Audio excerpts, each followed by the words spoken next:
Assalamualaikum warahmatullahi wabarakatuh. Nama saya Teliti Sarantisi. Saya dari kelas 11 minat B. Di sini saya akan menjelaskan materi mengenai ketenagakerjaan. Ketenagakerjaan adalah segala hal yang berhubungan dengan tenaga kerja pada waktu sebelum, selama, dan sesudah masa kerja. Tenaga kerja ini merupakan salah satu faktor penting untuk mencapai pembangunan ekonomi, dan permasalahan yang berkaitan dengan tenaga kerjaan seringkali dihadapi oleh banyak negara, termasuk di Indonesia. Nah, upaya yang dapat dilakukan salah satunya itu memberikan pelatihan guna meningkatkan keterampilan tenaga kerja sehingga dapat mengurangi masalah ketenaga kerjaan. Nah, selanjutnya ini ada konsep ketenaga kerjaan. Yang pertama itu ada tenaga kerja. Tenaga kerja adalah setiap orang yang mampu melakukan pekerjaan guna menghasilkan barang atau jasa untuk memenuhi kebutuhannya sendiri maupun masyarakat. Tenaga kerja itu diklasifikasikan menjadi 3 kriteria. Yang pertama itu ada tenaga kerja terdidik. Tenaga kerja terdidik adalah seseorang yang memiliki keahlian atau pengetahuan di bidang tertentu yang didapat melalui pendidikan formal. Contohnya itu seperti dokter, guru, dan akuntan.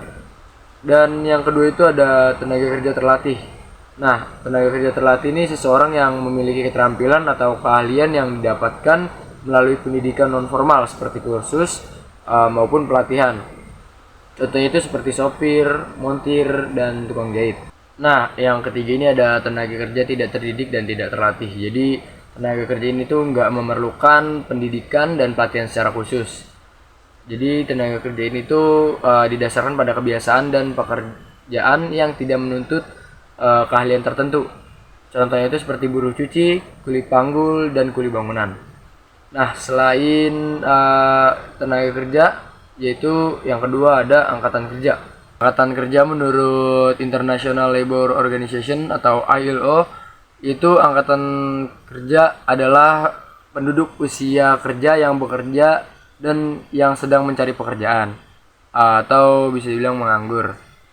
Nah, sejalan dengan ILO, menurut Badan Pusat Statistik pendukung yang termasuk angkatan kerja yaitu penduduk usia kerja, itu 15 tahun ke atas, yang bekerja atau punya pekerjaan, sementara tidak bekerja, dan pengangguran. Nah, penduduk yang bukan termasuk angkatan kerja itu penduduk usia kerja yang masih sekolah, mengurus rumah tangga, atau melakukan kegiatan lainnya selain kegiatan pribadi. Nah, yang terakhir itu ada kesempatan kerja. Nah, kesempatan kerja ini dapat diartikan sebagai permintaan akan tenaga kerja. Jadi, permintaan tenaga kerja adalah prinsip ekonomi yang berasal dari permintaan untuk output perusahaan. Jika permintaan terhadap output atau barang dan jasa tuh perusahaannya tuh meningkat, nah perusahaan tuh akan membutuhkan lebih banyak tenaga kerja. Jadi mau nggak mau tuh memperkerjakan lebih banyak tenaga kerja. Nah, jika sebaliknya permintaan terhadap output itu menurun, maka perusahaan akan membutuhkan lebih sedikit tenaga kerja. Jadi jadi permintaan tenaga kerja itu akan turun dan dampaknya bagi perusahaan itu dapat melakukan pemutusan hubungan kerja atau PHK. Nah, yang terakhir nih ada masalah ketenaga kerjaan. Masalah dalam ketenaga kerjaan itu berkaitan tentang bagaimana tenaga kerja mendapatkan hak dan menjalankan kewajiban. Indonesia yang memiliki jumlah masyarakat yang banyak tentunya memunculkan masalah ketenaga kerjaan yang beragam, mulai dari rendahnya kualitas tenaga kerja, tingginya penawaran tenaga kerja, hingga masalah kesehatan dan keselamatan tenaga kerja. Nah, dari masalah tersebut pasti ada upaya untuk mengatasi masalah ketenaga kerjaan. Nah, upaya yang harus dilakukan untuk mengatasinya itu seperti meningkatkan kompetensi dan produktivitas tenaga kerja sebelum memasuki pasar tenaga kerja, seperti mengadakan berbagai pelatihan yang berbasis kompetensi. Nah, upaya tersebut tuh jadi diharapkan bisa meningkatkan kemampuan tenaga kerja dengan baik dalam hal keterampilan, pengetahuan, dan juga sikap yang baik. Nah, selanjutnya itu pemerintah harus membuka lapangan kerja sebanyak mungkin untuk dapat menampung tenaga kerja yang semakin meningkat.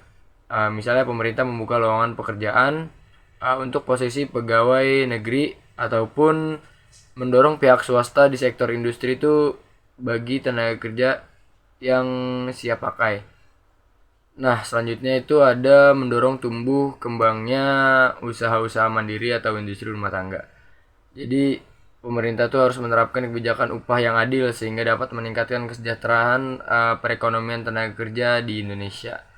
Nah, selain itu juga dapat meningkatkan perlindungan tenaga kerja seperti penerapan norma kerja dan jaminan sosial tenaga kerja. Atau juga bisa meningkatkan kualitas pelayanan penempatan dan pemberdayaan tenaga kerja. Sekian dari saya, kurang lebihnya mohon maaf. Wassalamualaikum warahmatullahi wabarakatuh.